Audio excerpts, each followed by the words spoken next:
এই ঘটনায় এবার সিবিআই তদন্তের নির্দেশ কলকাতা হাইকোর্টের।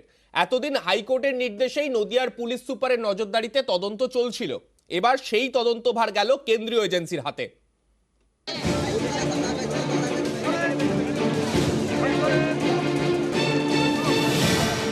গত অগস্ট মাসে পুলিশি হেফাজতে থাকাকালীন উদ্ধার হয় দেহ।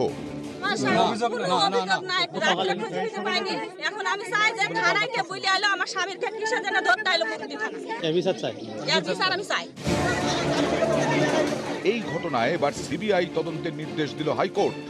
সিবিআই তদন্তের নির্দেশ দিয়েছে, এতে কতটা খুশি? এত খুশি, হ্যাঁ। পুলিশে মারিছে, পুলিশ তো বাড়ি থেকে নিয়ে গেল ধরি। সঠিক বিচার চাই আমি।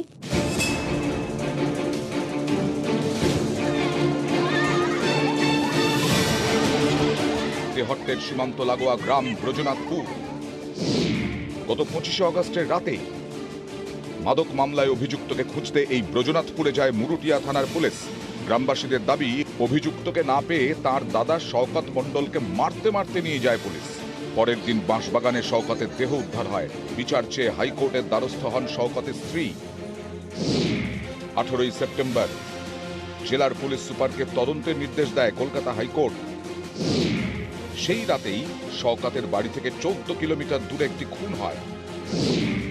অভিযোগ, এই খুনের ঘটনায় সেদিনই শওকতের পরিবারের বেশ কয়েকজনের বিরুদ্ধে মামলা দায়ের করে পুলিশ।